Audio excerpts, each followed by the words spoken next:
तो जरा गंभीरता से विचार करें हम आप सब मिलकर के, ये अगर पूजा कोई साधना है, पूजा हम आप करते हैं, तो क्या उद्देश्य लेके करते हैं कि हमें संसार प्राप्त होगा,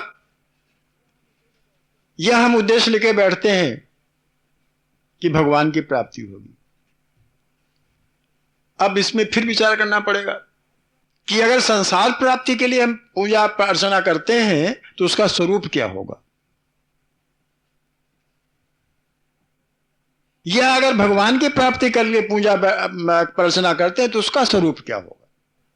क्या एक ही स्वरूप में सब हो सकता है? विचार करने की बात। जो पूजा अर्चना संसार प्राप्त करने की जाती, क्या वही स्वरूप भगवान प्राप्त करने के लिए वही स्वरूप पूजा का होगा? अगर दोनों एक ही स्वरूप होते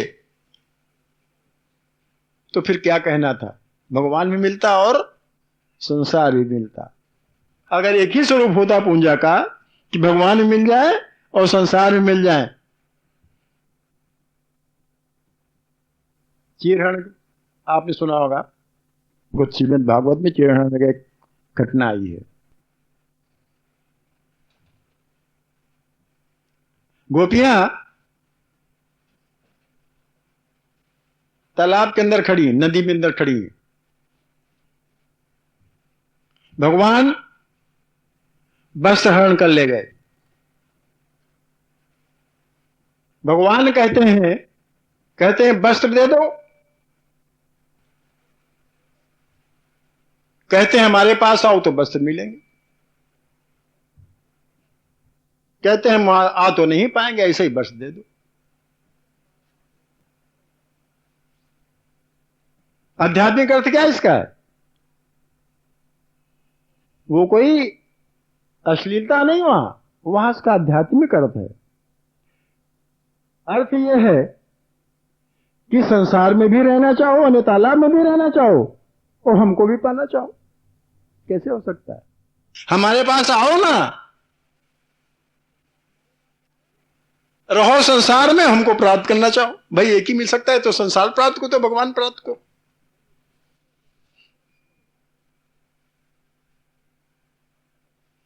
सीधी बात, संसार में रहो और हमको चाहो, यानी हमको प्राप्त करो। संसार की कामनाएं रहते संसार में, संसार प्राप्त करना चाहते हैं और भगवान को भी प्राप्त करना चाहते हैं।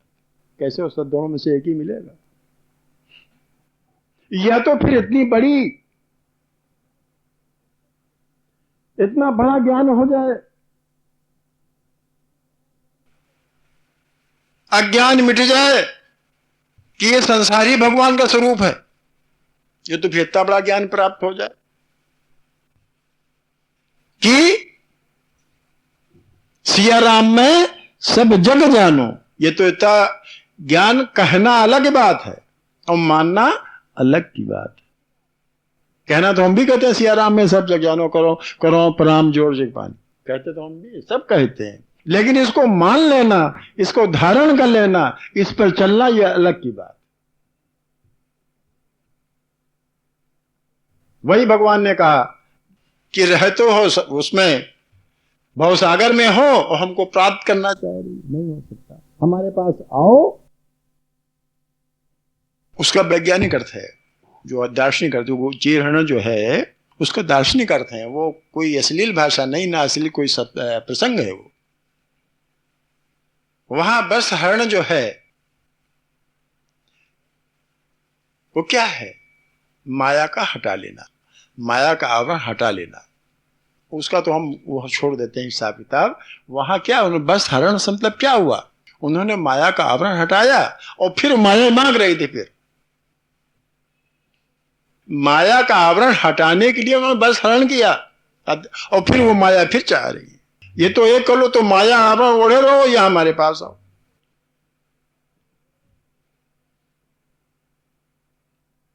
उन्होंने कहा बस तो हम नहीं देंगे।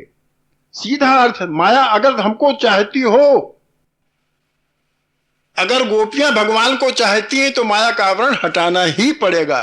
माया साथ में करके भगवान प्राप्ति नहीं हो सकती, सीधी बात। क्यों भाई?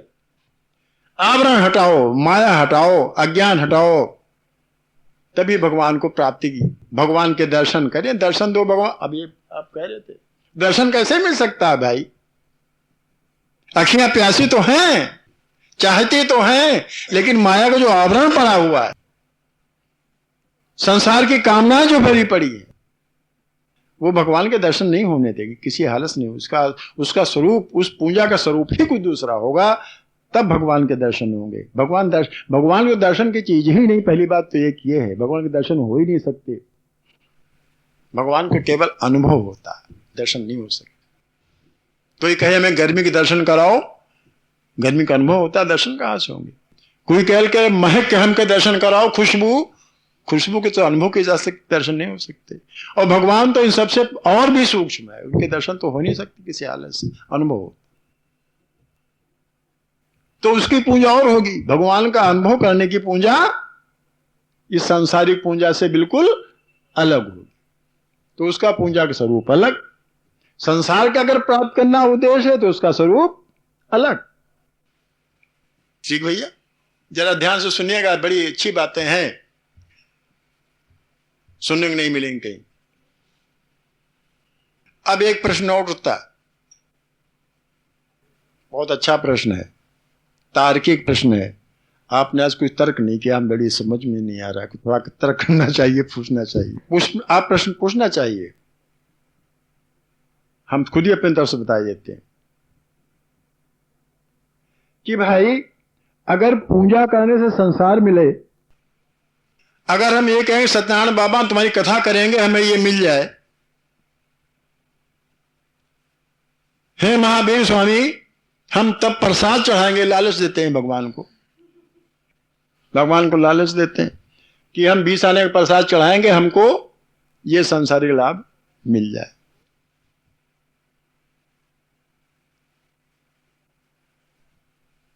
संसार की कामना बता रहा हूं कि संसार की कामना लोग करते हैं कि हम सत्यनारायण कथा करेंगे या अखंड रामायण करेंगे। आती जाती रामायण ना हो, अखंड रामायण नहीं करते हो, चाहे जैसा करते हो, करते हैं, अखंड रामायण करेंगे हमें ये मिल जाए।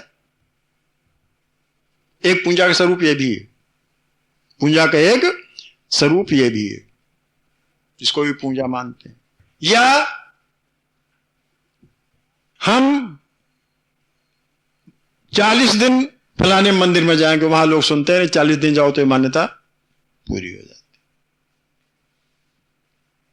या हम हर मंगल, जब तक कि हमारी मान्यता नहीं पूरी जाएगी, वहां कहां अलीगंज जाएंगे हनुमान जी के घर। इस प्रकार की उद्देश्य, हर मंगल जाएंगे और मंगल को व्रत रहेंगे, रहते हैं उपवास, कहते हैं व्रत। देखिए कितनी बड़ी विडंबना है, रखते हैं उपवास और कहते हैं व्रत। उपवास व्रत में कोई अंतर है नहीं।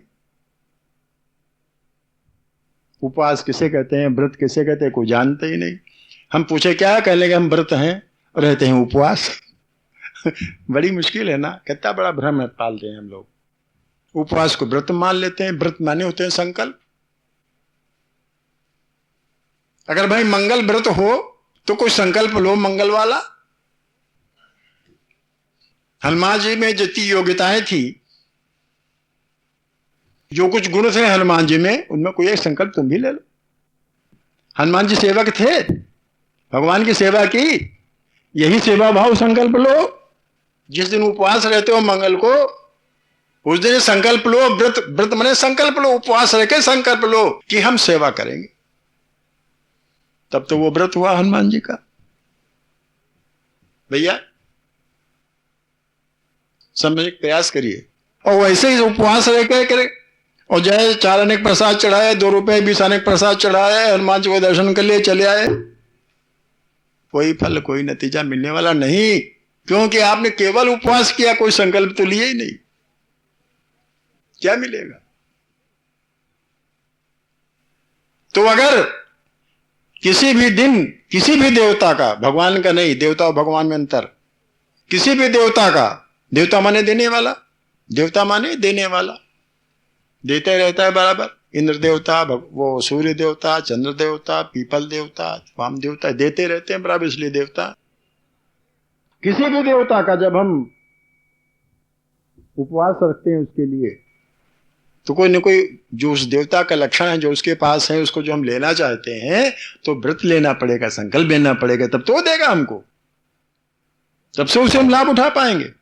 और नहीं तो यूं ही भूखे रहो, अंत में जाकर 10 आने प्रसाद चढ़ाया हो जाकर के, क्या फायदा रहा? कोई फायदा नहीं रहा, पूजा गई आपकी।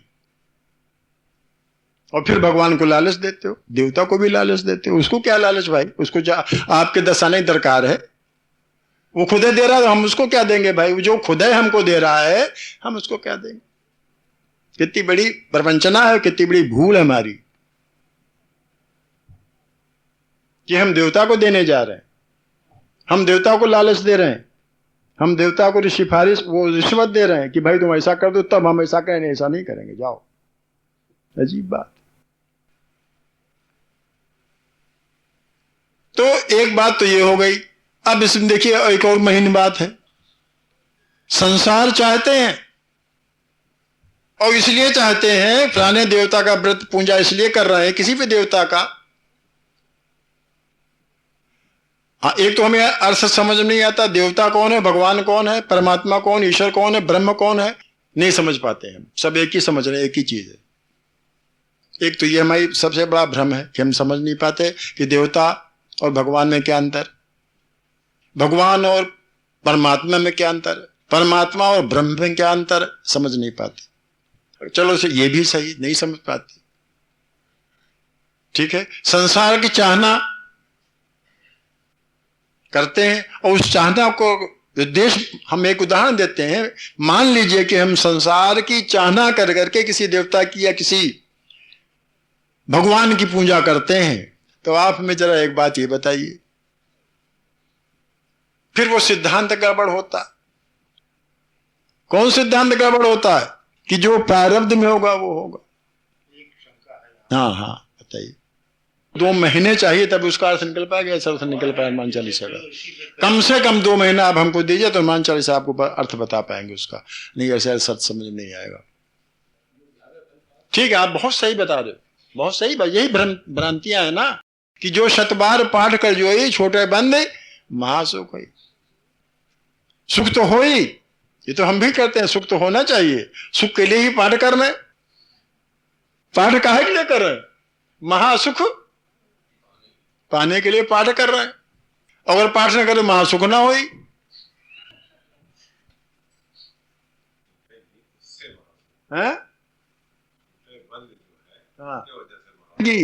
कब कब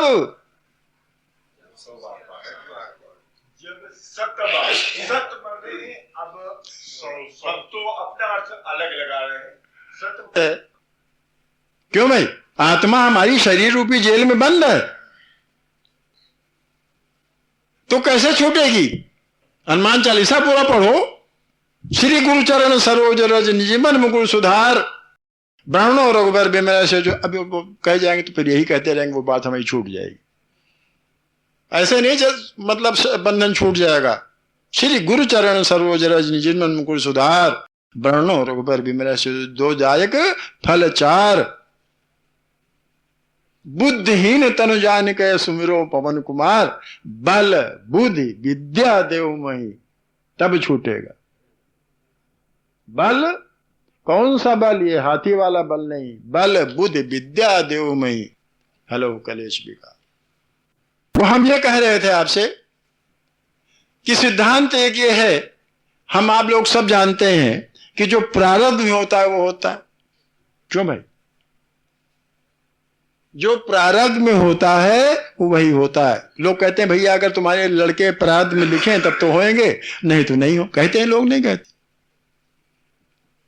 लोग तमाम पुत्र प्राप्ति के लिए तमाम कोशिश करते हैं, तमाम यज्ञ वो पता नहीं क्या क्या करते हैं, तो लोग अंत में कहते हैं भैया तुम्हारे भाग्य में लिखा होगा तो मिलेगा, और नहीं लिखा होगा तो।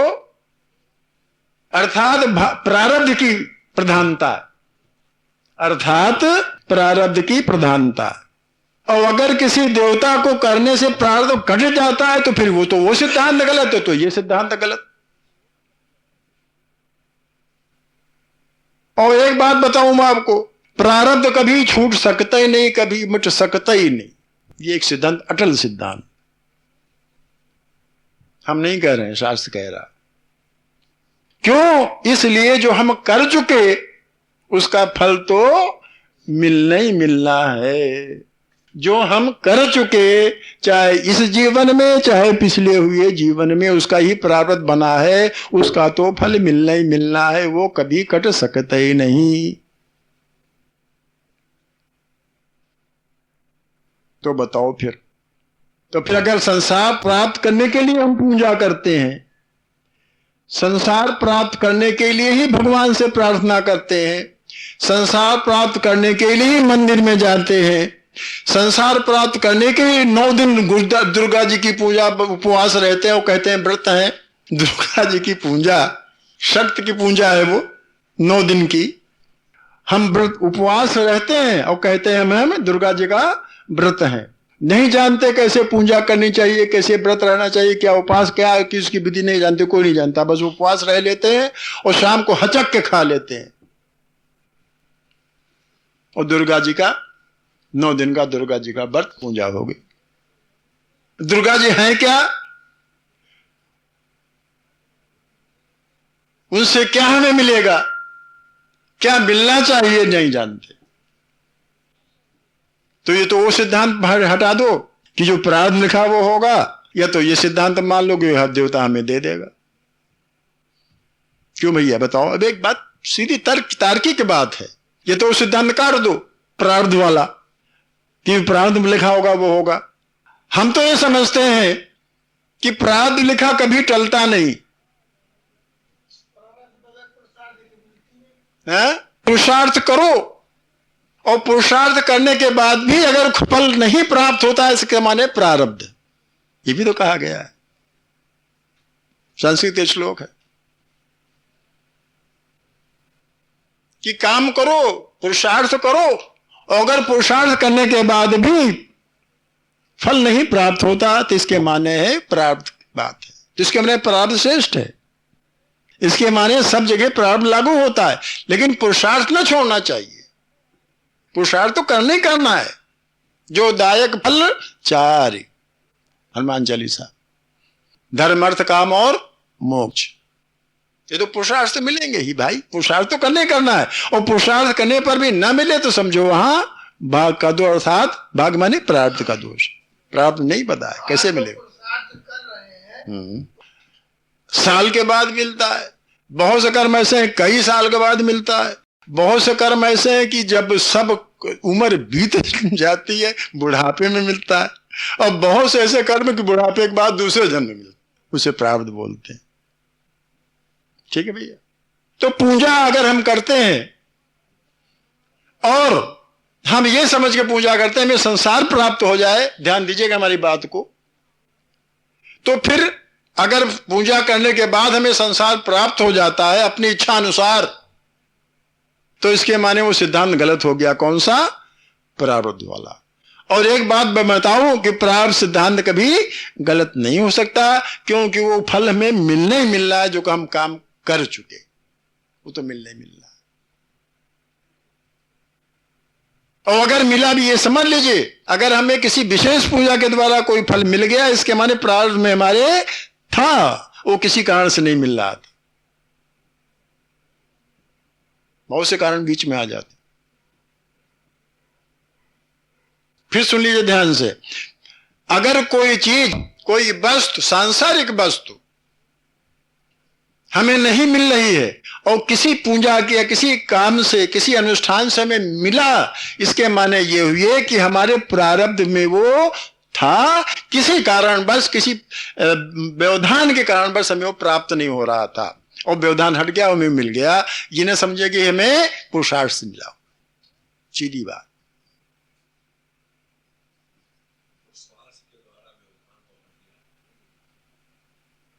हाँ, पुरुषार्थ तो करना ही पड़ेगा। पुरुषार्थ तो करते ही, तो पुरुषार्थ के लिए तो कहा ही गया है। कोई जरूरी नहीं पुरुषार्थ से व्यवधान हट जाए। व्यवधान अनेक प्रकार के व्यवधान हुआ करते हैं। व्यवधान तो अनेक प्रकार के हुआ करते हैं, उसकी तो व्याख्या अलग, उसका विज्ञान अलग है। अनेक प्रकार के व्यवधान है।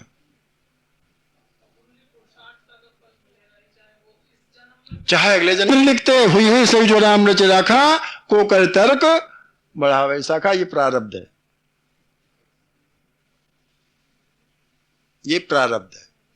हुई हुई सोई जो राम रच राखा, को कर, ये है प्रारब्ध। प्रारब्ध के सारे आलसी लोग भी रहते हैं। हाँ प्रारब्ध के सारे आलसी लोग भी तो बोलते रहते हैं। हाँ, आलसी नहीं, आलसी लोग, आलसी पुकारा। आलसी जो है वो देव देव पुकारता रहता है। अगर उसके प्रारब्ध में तो मिल जाएगा, नहीं प्रारब्ध नहीं मिलेगा, तय है ये। नहीं, कभी नहीं, ये कभी शास्त्र कहते ही नहीं, न कभी शास्त्र ने कहा, न कभी किसी विद्वान ने कहा, न किसी ऋषि मुनि ने कहा कि प्रारब्ध सारे बैठे रहो, कभी नहीं कहा। थाली रखी सामने और प्रारब्ध है कहो खा ले, नहीं हो सकता, नहीं हो सकता, नहीं हो सकता, उठा के खाना ही पड़ेगा। इसलिए कहा कर्म करो, इसीलिए तो कहा श्लोक संस्कृत का है, कर्म करो, पुरुषार्थ करो, और उसके बाद भी अगर नहीं मिलता तो प्रारब्ध का दोष। हम क्या करें, तेरे से ही तो कह रहे हैं। अगर आप ये मान लें, हम सब मान लें, तो हमारे बहुत से दुख आप याद मिट जाते हैं। जो मानसिक दुख होते हैं, मानसिक कष्ट होते हैं, ये आप याद मिट जाते हैं। बहुत से मानसिक कष्ट जानते हो क्या होते हैं? मानसिक कष्ट है कि हमें इतना काम कर रहे हैं फिर भी कुछ नहीं मिल रहा है, बड़े परेशान हैं, ये सब मानसिक कष्ट हो जाते हैं। हम आप बहुत लोग हैं कि तमाम प्रकार के धंधे करते, तमाम प्रकार के कार्य करते हैं, लेकिन फिर भी उसमें सफल नहीं हो पाते, तो मानसिक कष्ट हो जाता है, उलझन अंदर से मिट जाती, बढ़ जाती है कि क्या वजह है। मैं तो भगवान क्या बताऊं, भगवान का दोष देते हैं, फिर अपना दोष दे, फिर तमाम कितने प्रकार के दोष देने लगते हैं। और जबकि दोष होता है हमारे कर्मों का, प्रारब्ध का दोष। तो अगर ये आदमी को मान लिया जाए, मान ले कि पुरुषार्थ करने के बावजूद भी अगर कुछ नहीं हो पाता, तो फिर मानसिक कष्ट न सहना चाहिए, भगवान के ऊपर छोड़ देना चाहिए कि अपने हमारे कर्मों का प्रभाव है, हमें नहीं मिल पा रहा है, और जो भगवान देता है नमक रोटी खाओ, हरि के गुण।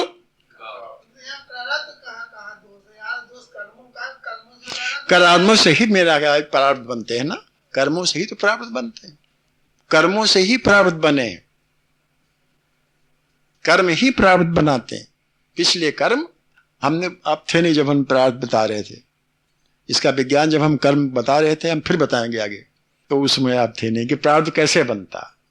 अरे प्रारब्ध वो फिर कर जाए तो ये फिर बात रह जाएगी बताएंगे, कभी बताएंगे प्रारब्ध कैसे बनते हैं और कौन से प्रारब्ध कैसे कैसे बन जाते हैं। तो एक बात तो ये हो गई कि अगर हम पूजा इस दृष्टिकोण से करते हैं, किस दृष्टिकोण से, कि हमें संसार प्राप्त हो जाएगा, सांसारिक वस्तुएं मिल जाएंगी, ठीक है ना, तो फिर वो सिद्धांत प्रारब्ध वाला गलत हो गया। तो अगर वो सिद्धांत सही है तो फिर ये सिद्धांत गलत हो गया कि हम पूजा करने समय संसार प्राप्त हो जाएगा। दोनों में से एक ही सिद्धांत सही हो सकता, क्यों भाई? इसमें कोई शंका हो सो बताओ, उसका समाधान करें। सिद्धांत तो सही, सिद्धांत तो सिद्धांत है, दो दो मिलके चार होते हैं, पांच तो हो नहीं सकते। चाहे आसमान में जोड़ो, चाहे पृथ्वी के अंदर जोड़ो, चाहे पाताल में, चाहे पृथ्वी पर, जब दो दो होंगे चार ही होंगे, पांच नहीं हो सकेंगे, तीन भी नहीं हो पाएंगे। तो सिद्धांत तो एक ही है।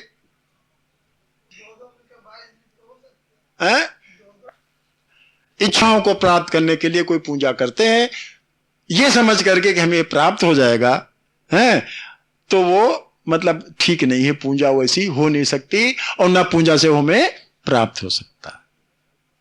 ठीक है भैया? तो ये पूजा, एक बात तो ये हो गई। अब दूसरी तरफ आइए, जा झुकिए।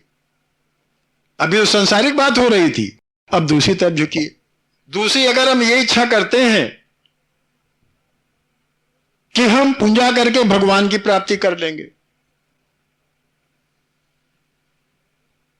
ये भी अन्यथा है। जिस प्रकार से कि हम ये मान करके चलते हैं कि अगर हम पूजा कर करके, पूजा प्रकार की साधना कर करके हम सांसारिक वस्तुएं प्राप्त कर लेंगे, यह भी अन्यथा है, अमान्य है। ठीक उसी प्रकार से अगर हम ये साधना करते, ये आशा करते हैं, ये इच्छा करते हैं, ये मान करके पूजा करते हैं कि हम पूजा या साधना करके भगवान प्राप्त कर लेंगे, तो ये भी मिथ्या है।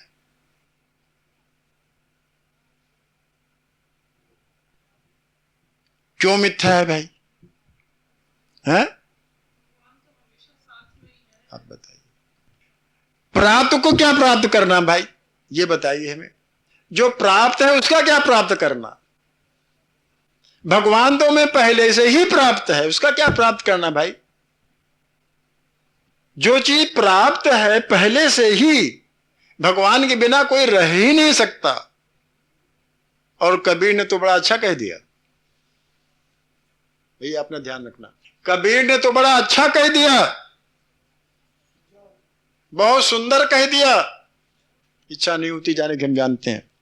कबीर ने बहुत सुंदर कह दिया कि पाहन पूंजे हर मिले,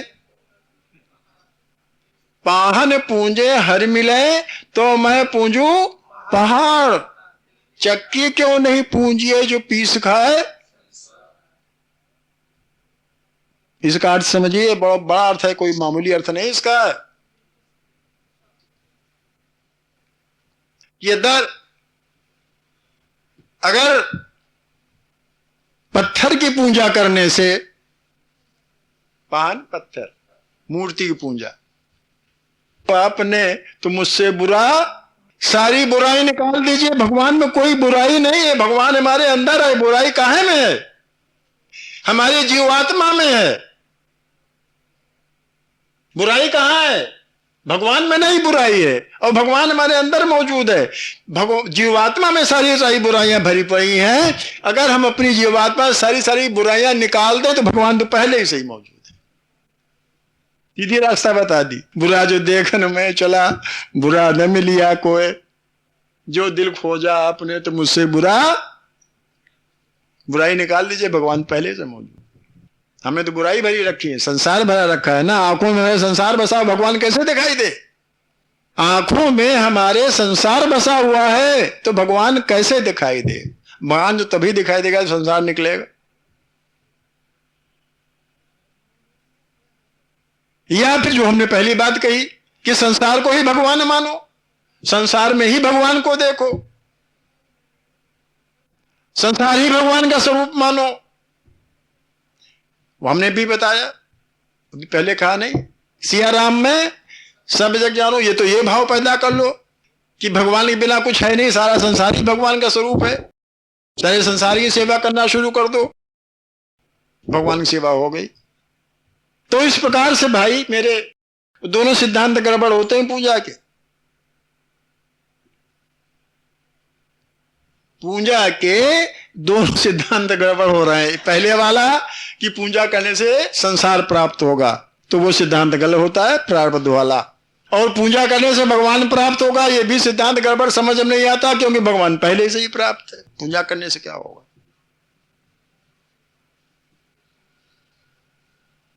हम उस पूजा पद्धति की बात कर रहे हैं जो आज वर्तमान समय में हमारे दिमाग में भरी हुई है। हम कबीर वाली पूजा की बात नहीं कर रहे हैं कि जो कुछ करूं सो पूजा।